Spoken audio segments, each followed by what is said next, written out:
Hey guys, welcome to episode 2 of the Madhav, Mia, and Malik podcast. And today we're probably going to be going over the Democratic primary of the 2020 election and kind of just our views, who we think is going to win, and just any stories we have about it. Yeah. Hamza, tell us about Mayor Pete. Yes. Okay. Yeah. I go to the Elliott School of International Affairs. So I was at a Iran talk by a John Hopkins professor who did a lot of research there.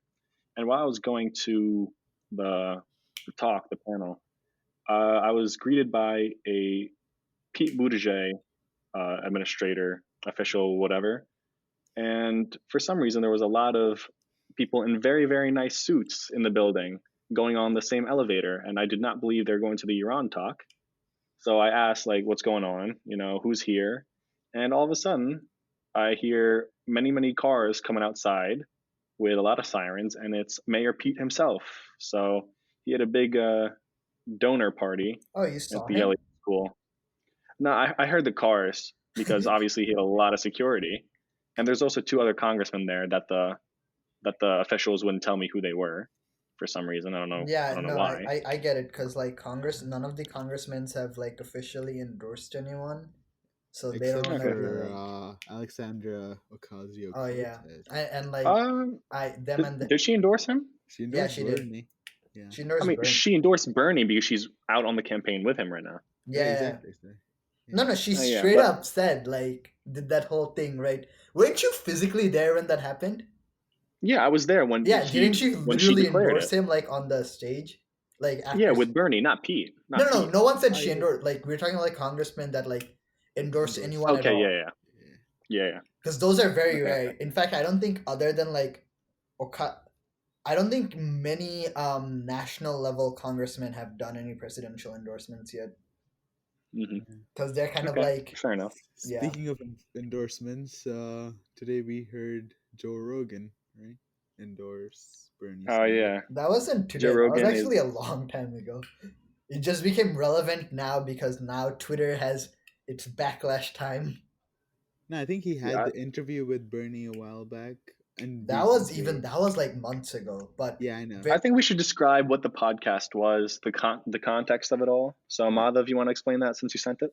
Yeah. yeah, So I really like Joe Rogan for a few reasons because he's very unbiased in who he brings to the podcast, and he just likes to have conversations with them. So one of his episodes was with Bernie Sanders, and he allowed Bernie to, go hours on edge describing his policies and everything, where he doesn't get that kind of, viewing time or speaking time on national media. No one does. No one can spend like an hour trying to describe like, their policies from head to toe. So I thought that was really interesting to hear like, candidate just like sit down and truly understand what they stand for. But then people seem to be having a problem with Joe Rogan because of some of the beliefs he has. I don't know. I honestly feel like many of them are very exaggerated, but what do you guys think? Okay, so I think one thing is to like preface the comments on it, at least for the Twitter post that we saw, was Bernie Sanders reposted the Joe Rogan podcast. Was like, oh, Joe Rogan pretty much supports me because I'm the most consistent candidate, Right. and Yeah. for the most part, that's a very fair thing to put out there. Here's a huge guy that's very popular. He now supports me, so everybody who's a fan of him, please try and come and vote for me, or at least listen to me. Right. But Just for some insights to like some people who don't really listen to Joe Rogan. But on average, his podcast received like around 11 million views, like 20 million. Like it's crazy amount of viewers he attracts. Like some of his podcasts even get like 25, 50 million views. I think last I saw Bernie's podcast was like at 11 million views. So he I reaches a think huge I think one of audience. his highest was the one by what's his face, the guy who the NSA guy, Snowden. Edward Snowden, Edward yeah, he Snowden, had a right? great piece with him. That his Edward Snowden thing was the one that really, because I normally don't watch Seth Rogen. I didn't even watch his Bernie Sanders one, but Seth. his not Seth Joe Rogan, right? Well, I like Seth Rogen too. He's not that bad either. So yeah, the interview wasn't that bad. That was pretty good too. But Joe Rogan, right? I don't really watch Joe Rogan much, but I saw his Edward Snowden one, and that one was very good, and I was very Hmm. thoroughly impressed with him.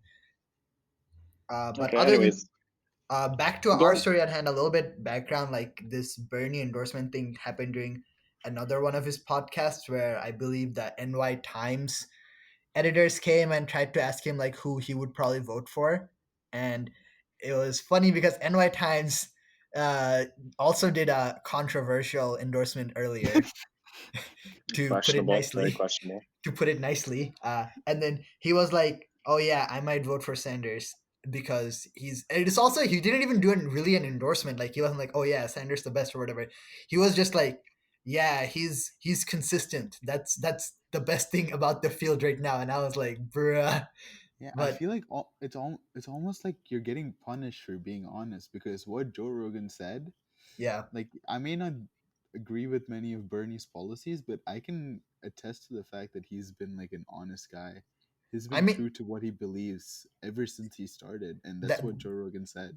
that is kind of exactly why like Bernie's was like I told you guys this before, but like that's kind of why I said like the biggest draw for Bernie is that he's like someone who's very consistent with his beliefs, and that is like almost not unheard of, but like that is stands in so much stark contrast to like the administration now, that it's like something that is very easy to get drawn to, right? Because you hear the news about the current administration, and then you see like Bernie Sanders' things, even if you don't fully agree with all of his policies or even a lot of his policies, you're like, he's very consistent. You I would like want something that's very consistent and like straightforward now after the current administration, right? Okay, so there's two things about this. One thing is I want to kind of move this back to the Joe Rogan comments and why people were kind of going at him at Twitter. But the Mm-hmm. Right. first thing I want to preface that with is kind of on your point.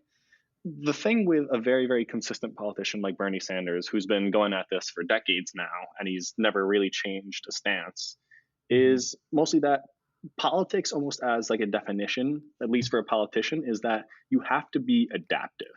You have to Right. know what the crowd wants, what America wants, and if Right. its values are shifting, you kind of Right. have to market to, whether it be the moderate, the left, the right, you have to market to whatever the people want.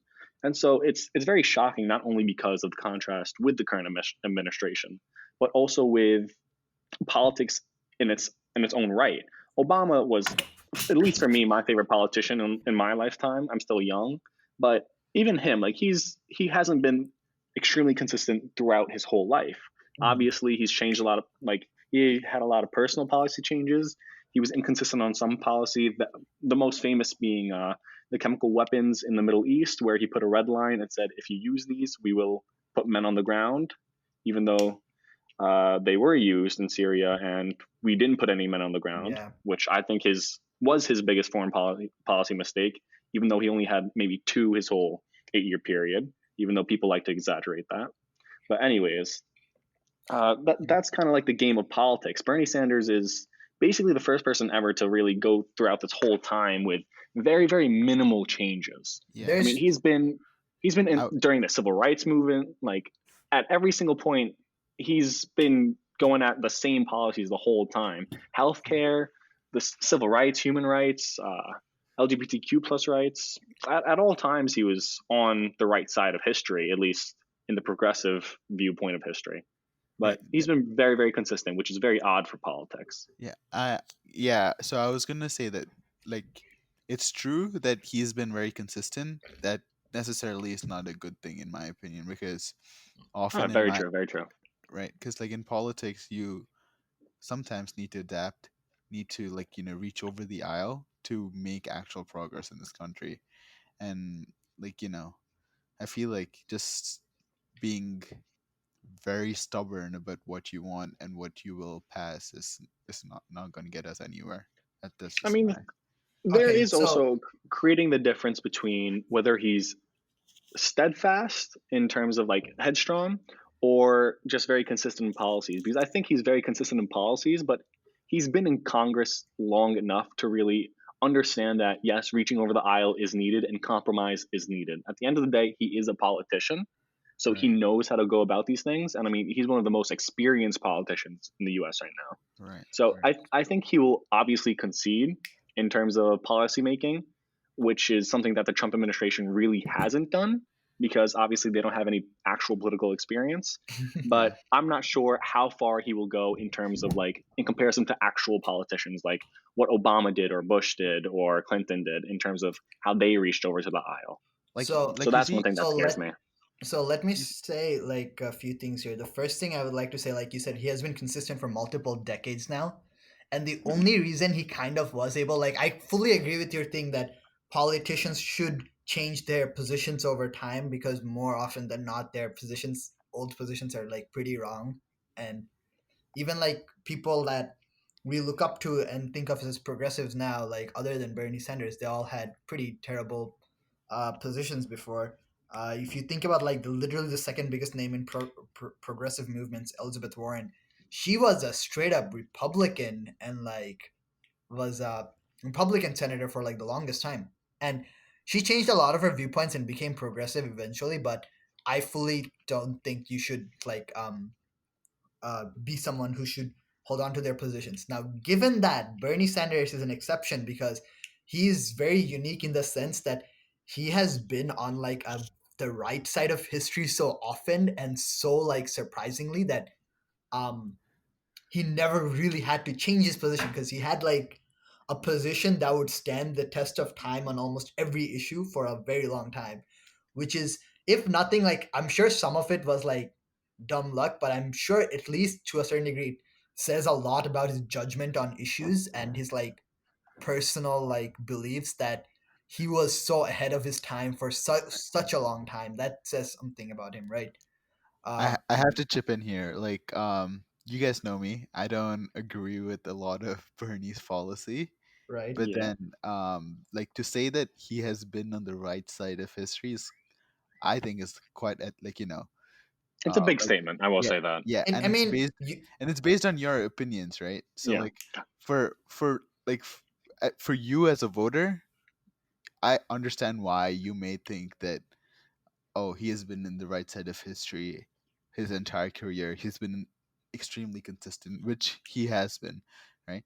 And like I understand the appeal of Bernie among, you know, very progressive voters mhm. today, but like you need to look into the big, like look at the bigger scheme Okay. of things. Like Yeah. ultimately, If if you want to mobilize like your entire party, like mhm. the Democratic Party, and and try to strip off some of the Republican Party votes, you can't have such a polarizing candidate. Okay, so there's two things here I'll say. The first part being that when I say he's on the right side of history, right? Like none of his progressive policies are really history. Like none of his progressive policies at the end of the day exist yet, right?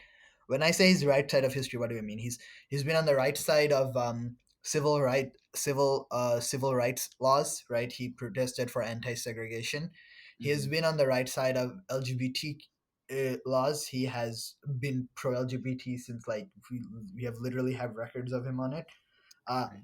I say he's been right side on foreign policy stuff like Iraq war and things like that. He was one of the few congressmen that voted against it. Of the things that are in history, right? His Yeah. universal healthcare and all that things that are more controversial are not in history, right? They don't exist yet. The things that he has voted on and has shown about, right?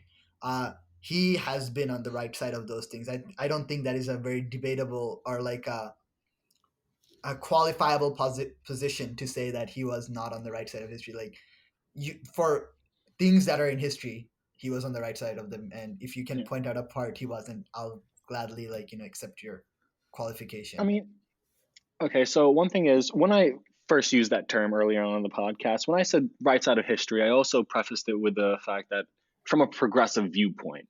Like, yes, for a lot of people, maybe he wasn't on the right side of history with the Iraq War. Maybe you support the Iraq War. That's fine.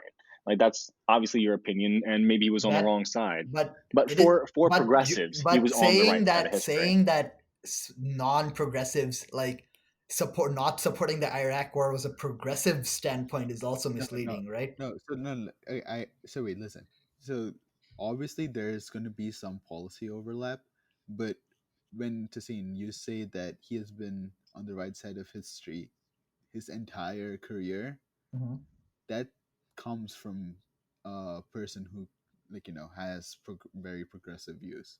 Do you He get what I'm has very saying? progressive views. I agree, and you Yeah, and I and also okay. Go and the ahead. people, I feel like the people who think that he has been on the right side of history also have very progressive views. Like Hamza said, like he prefaced, like, when he said that Bernie has been on the right side of history for people who hold those very progressive views. But that's what I was saying. That like even if you don't hold progressive views, right, from an objective standpoint, right, Uh-huh. on Hmm. the things that are have happened and are now there for history, right? He has voted on them in a way that is not just a progressive issue, right? But the current mainstream, not the, like he hasn't been on the right side, not just from the progressive point, but like also from the current mainstream political point, right? Anti-segregation is current mainstream Right, U.S. political opinion. right. Pro LGBTQ is current mainstream U.S. political opinion. On all the things Which that have, candidate today was uh pro segregation? Is my kind like one question. Like, I am I feel sure if you dig up far enough, no, in fact, Joe Biden himself Yeah, was I was pro gonna say Joe segregation. I was about to Biden. say, yeah, I actually know it off the top of my head. Joe Biden was. yeah, that Yeah, was yeah. What was that? The Little Rock Six that Yeah, he was a part of at the time. Oh boy. yes. Uh, I'm saying segregation and all that pre civil rights era stuff was not that long ago. That like people who were in support of that and are somehow mad and have moved on from that now are still like in office. It was not that long ago. anyways, going back to the Joe Rogan portion of this, I think we kind of inadequately described the situation.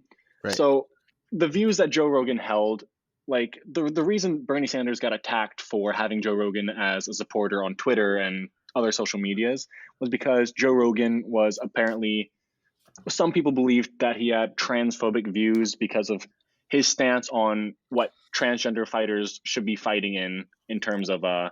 the MMA and the UFC, I in terms feel of like like whether they should be fighting as a male, female, or whether they should be having their own division. right.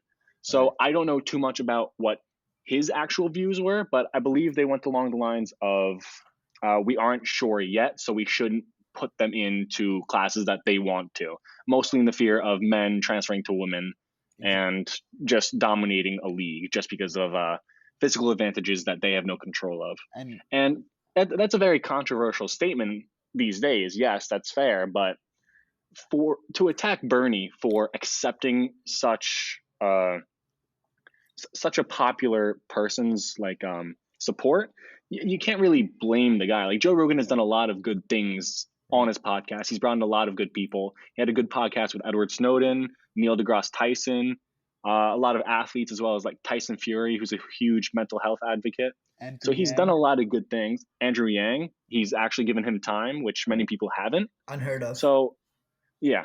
So I don't think it's very fair for the Twitter sphere or social media or whatever to really box out Joe Rogan from political conversations or from supporting Bernie just because of one singular view. Right.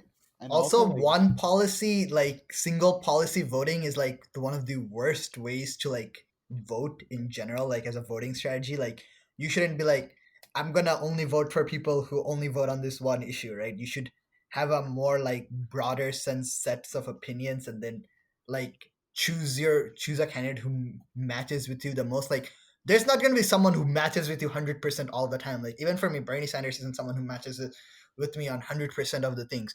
It's you're gonna have to compromise somewhere, right? And like the ideal candidate is like who you have to compromise the least with. But like saying like, oh, Bernie is transphobic because he accepted his thing is like the one of the biggest stretches I can think of. and wait, let's just take a step back here too. If Joe Rogan is widely considered libertarian, right? And He his is. yeah, I yeah, didn't know that. and his stance on people who are transgender is that he doesn't care if you are transgender or not. You live in a free country, you do whatever you want. But then his concern was, like, as Hamza said, in particular in MMA fighting, And I don't know, people, I feel like, in my honest opinion, are blowing his statement out of proportion. And I feel like if you just like listen, like watch his podcast, listen to like the person he truly is, I mean, you will understand, like, like what he truly believes. And also, like, to villainize someone for supporting someone you like, I don't know, it's just like stupid to me, like, honestly. He's bringing you Yeah. guys, so like he's bringing Bernie so many like followers, and like, he has such a big influence. And like, I don't know, it just seems very ridiculous to me. Yeah, I think one of the very valid criticisms of the Bernie campaign are the people who campaign for Bernie Sanders, and Right. they are like, it's not a reason to not vote for him, but very it is hampering his growth, that the way a lot of his supporters campaign for him, because they're not doing a very good job, and they're not trying to do a very good job, and it's kind of Because like terrible. ultimately you want a united country, right? If some like if you take offense to someone who doesn't believe in you, turn and try believe in like the values that you hold. Turn and like say publicly that they support your candidate. You're gonna villainize your candidate for that. I mean, like, I mean, forget a united country, like, it is like almost a personal like deficiency, almost, to be like, I cannot like work with people who hold different views than me yeah, at yeah, all. Like that, exactly. like, how do you, like, I don't know how people who have this kind of reasoning function in real life, because like, what are you gonna do? Like, there's always gonna be many people who have many different views from you. You're gonna have to find a way to work with them, and especially if you're trying to win an election, like, Right. what are you gonna do? Appeal to like only accept endorsements from the 10% of the population and hope that 10% is enough That to get, agree with you. like, Like the part of the population that agrees with you. Like right? one Like, of yeah. yeah, one of my like life mottos is like I need to learn to be comfortable with being uncomfortable, and I think that Hmm. plays it very well here because you Hmm. need to be able to understand that people don't agree with you, and you need to Hmm. be okay with that. You can't like I as a think this is big thing, especially nowadays with the polarization, that people from both sides are like very unwilling to tolerate the other side. right, Um, I mean, on some cases, I get where some people like have like things that are like, oh, I can't stand someone with that kind of opinion, and in some cases, I understand like it, but like for most 9 out of 10 cases, when someone's like, oh, I can't deal with people who like have X opinion or Y opinion, I'm like, maybe you should be able to like. Okay, so one thing, just kind of going back to the Joe Rogan thing again, I keep doing that. Mhm. But one thing How that the much how much Twittersphere, commission are you getting from Rogan? I hope in the future a lot, but at the moment zero. Pretty unfortunate. But anyways, going back to this, one thing that I feel like that we mischaracterized in our first debate about this argument was that a lot of people are having not only like the comments he made about transgenders in the MMA itself, but in 2013, it was kind of like it was more of a tirade at the time. That's what people are kind of going back to. It's this 2013 interview or podcast that he did where he called some person in the MMA a effing man, and that I don't care if they cut off their dick. So that's where a lot of this transphobic hate is coming from. It's from a very early tweet, at least 2013. right. And I think the time also plays a role in this because 2013 was, I mean, it only That was seems to a be about year 7 years after. ago, but Yeah. it was only 7 years ago. But even then, it's been such a large change in terms of Correct politics me if today, I'm wrong. political Was in correctness. 2012 when the Obergefell or whatever, like the first like gay rights case passed the Supreme Court, gay marriage case? Wasn't that 2012 or was it 2008? Wait, like Because I think that That puts a passed good like, 2015. that That was was 2015. 15.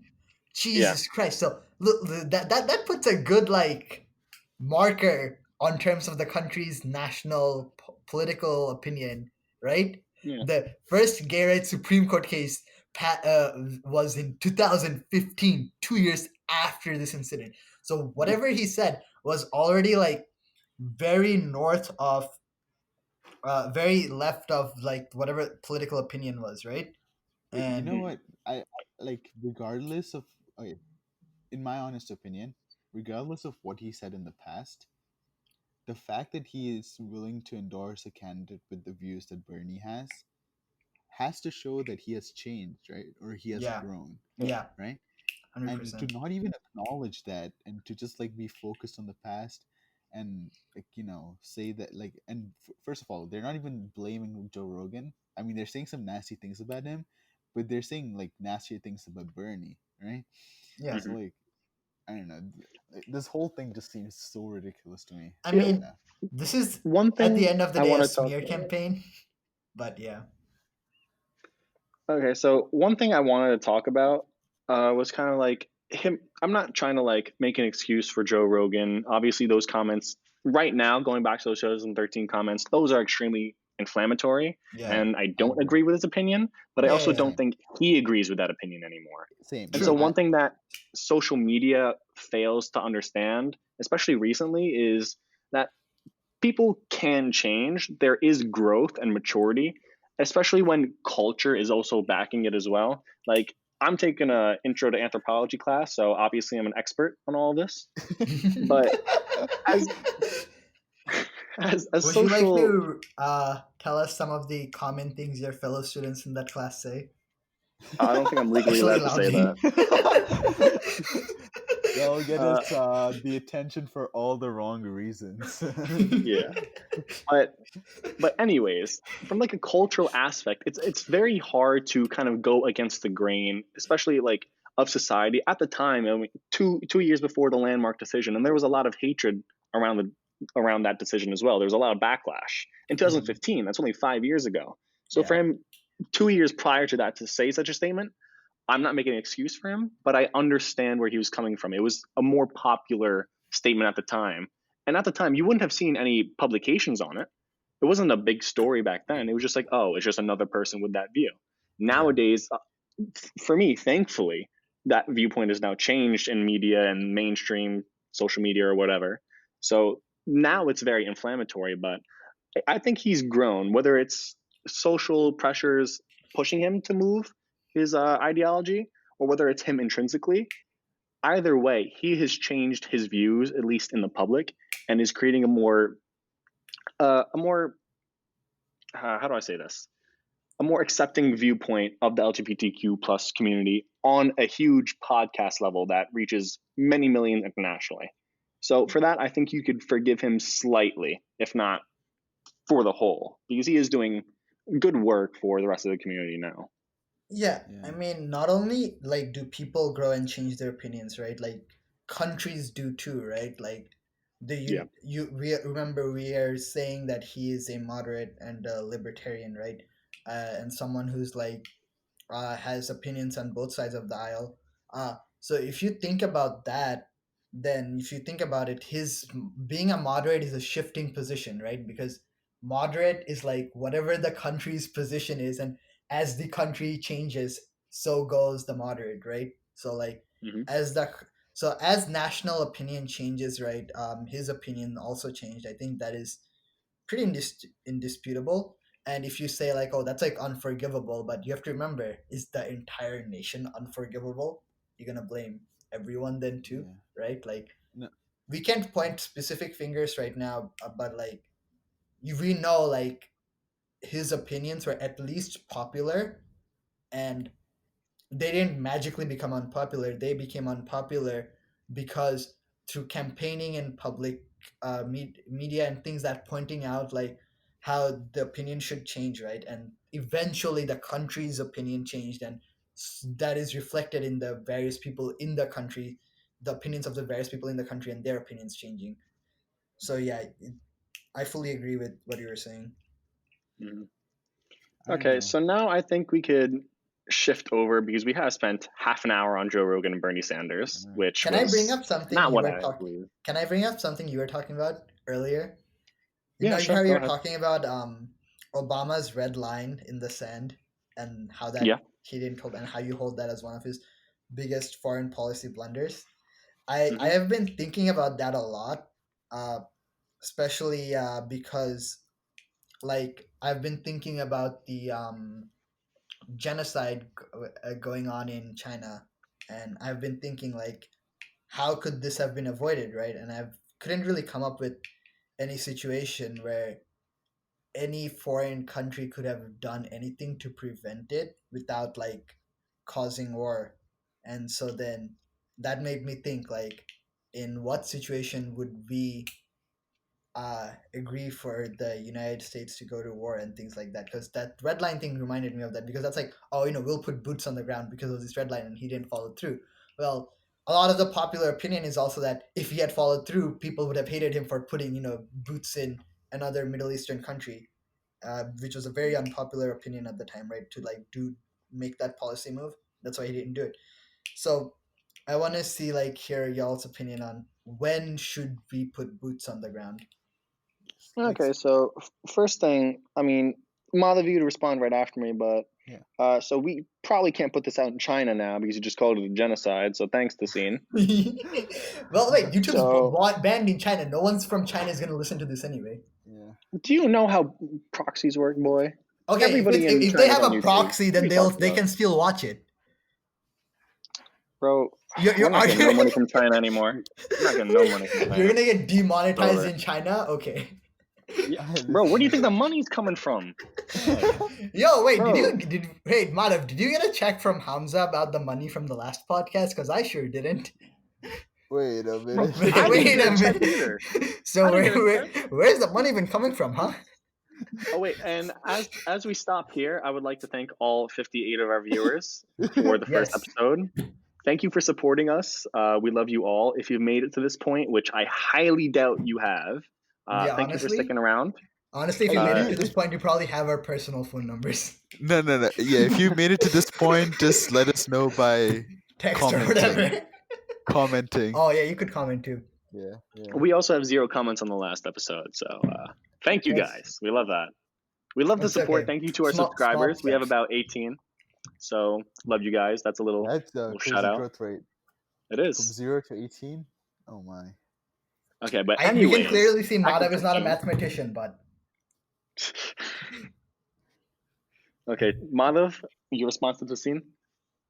Oh yeah, I was just gonna ask him like, were you looking for something specifically, regarding the genocide in China?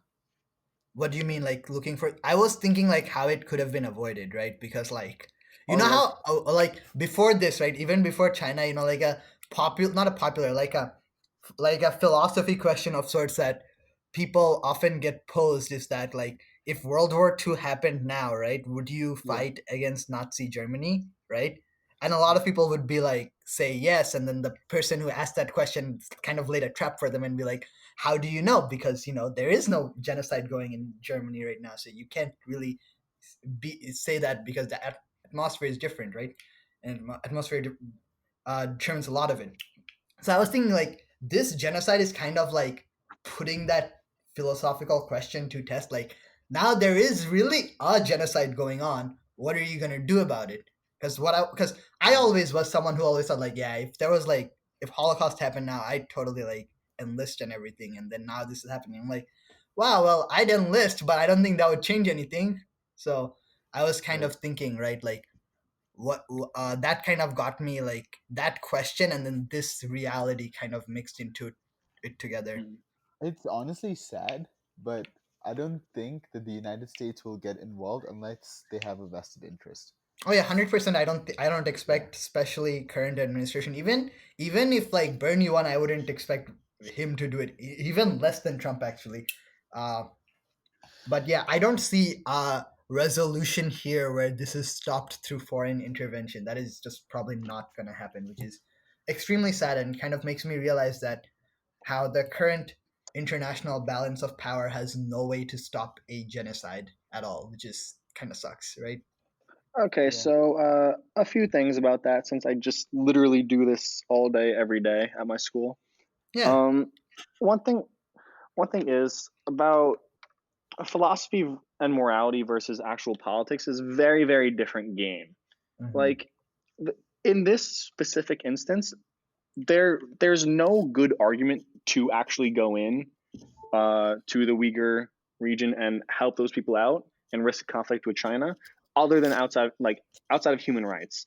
Do I believe that on a moral point of view, if we were only acting on morals and no foreign policy beliefs Wait, whatsoever, wait, should we wait. go in? What Absolutely. what situational changes would have to happen for this to be like you said? Like, there's no other good reason, right? So, what are some examples of potential good reasons that could have existed? China not being the greatest power outside the United States. So, If if this was China like, was so in if this this was position, in like a small African nation, would you have been like, oh yeah, we should totally go invade and stop the genocide? the United States would have done that already. There's They no did question not do about that. that during the. Did they? I don't think they intervened during the Hutu Tutsi genocide.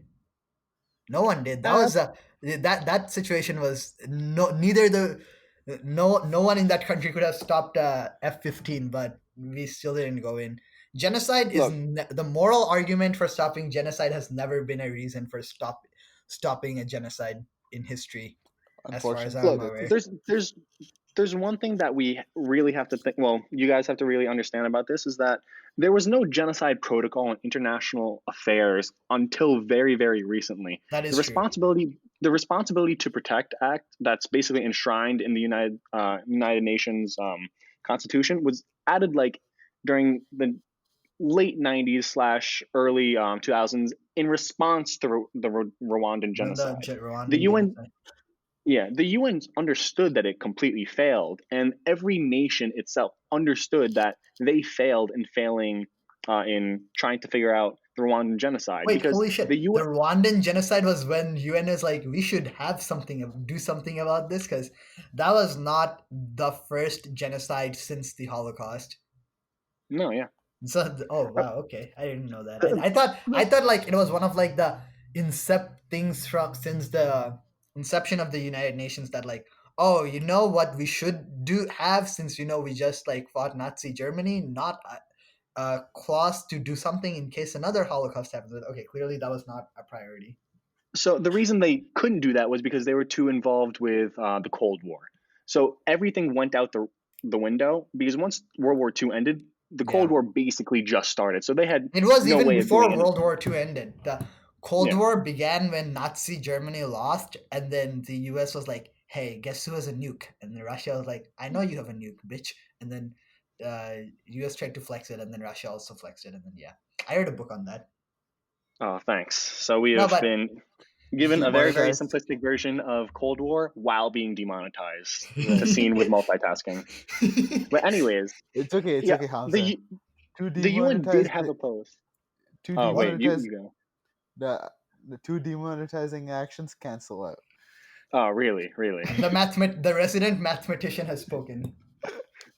But anyways, the UN did actually have a post in Rwanda prior to the Rwandan genocide. The thing is, Mhm. about 1 week before the genocide actually kicked off, and there were Mhm. radio signals to actually go out and basically start the genocide for the genocide years. The Genocide UN years. post, yeah, the genocide years. I forgot the professional French term for it. I'm sorry, forgive me. But anyway, one week prior to that, they actually removed UN workers there because they Mhm. believed that the situation was getting better, but they also Bruh. didn't have enough resources to keep them there. Yeah. Yeah, So yeah. No, I realistically, fully agree. UN everything is for very genocide is in poorly response. equipped to deal with a genocide. Even right now, even if I believe this is a hot take coming in, right?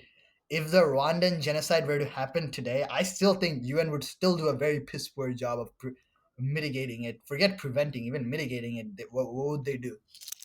Okay, look. One thing is also that the UN is kind of looked at, even for me, like I look at them to stop Right. such human right like abuses and Mhm. intervene. But the thing is, there is nothing in the United Nations founding code that gives them any power to do so. The blue No, no, no. helmets, the UN peacekeepers are not even in the United Nations founding documents. They're not supposed to have them. They just got them over time because they Do you they realize it was literally just necessary? needed them. Yeah, they just put random researchers over there and gave them helmets and guns, and they're like, please help us.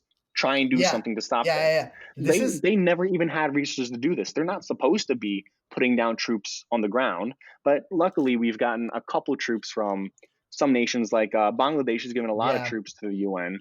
They But don't do that another out of thing, their goodness of their heart, though. I'll tell you that. yeah, but another thing is, yes, they do belong to the UN technically, but they still take commands from their military. So Mhm. during the kind of like the genocide in Serbia during the whole when Right, Yugoslavia fell and there right, was right, the right, Muslim genocide in Serbia, which right. will probably be demonetized there as well.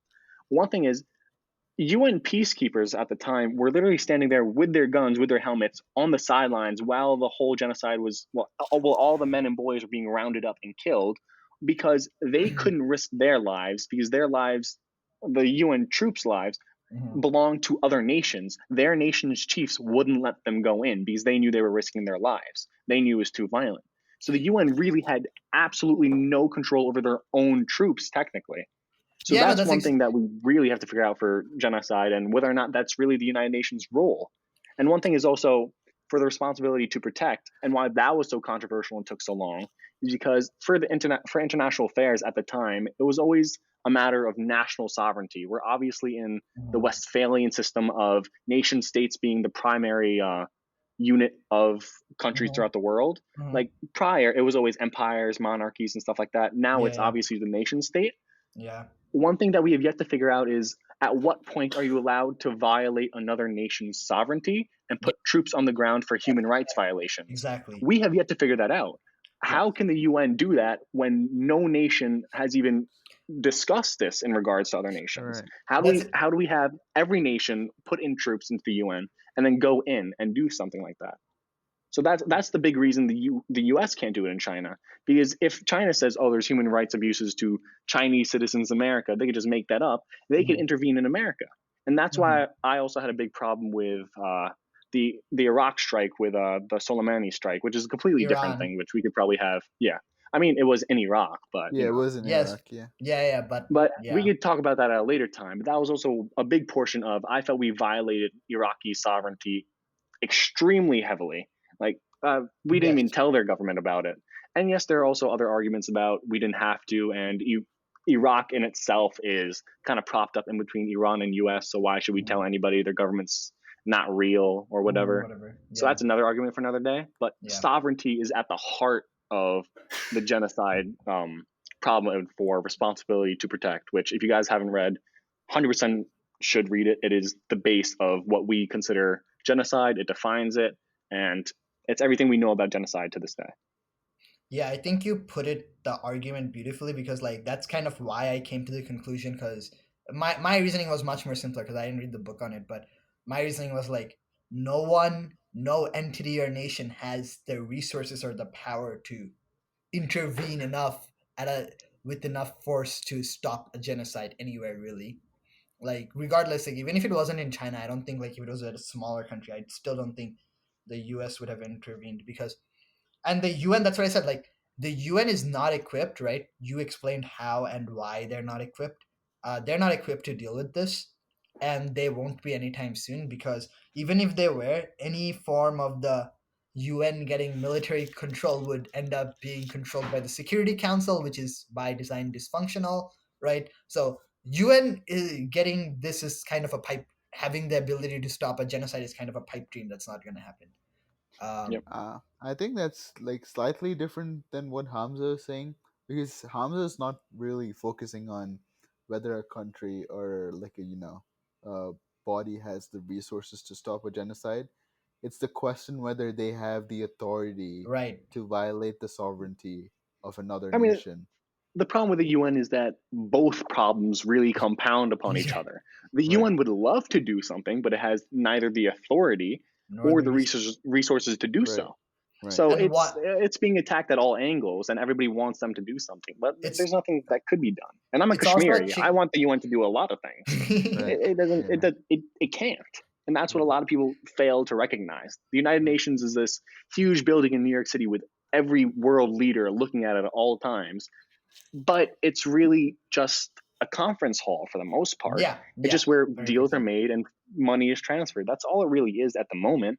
And they're doing some good work with women's peace and security. They have a lot of good gender conflict pieces, a lot of good research going on into that. A lot of security deals and stuff like that are happening there. But in terms of what it was meant to do and kind of a lot of it being with genocide, it can't do that yet. And that's something that I'm not sure it will ever be able to do in its current state. Yeah, no, it's kind of like a chicken and the egg problem, really. That because they don't have the authority to do it, nations are refusing to give them the resources to do it, and because they don't have the resources to do it, they cannot give themselves authority to do it. Because if you kind of have the resources, the question of authority is kind of like, do you have enough resources to do it and get away? Mhm. Yeah. So yeah, it's kind Okay, of like, so yeah, go ahead. Madhav, you want to finish it off because this is now a 45-minute podcast, and I Yeah. think our viewers have clicked off. But we'll try and finish it up right now. Do you have any All right. last thoughts? All right. So my final thoughts for this episode is I would like to put it out there that I officially endorse Andrew Yang.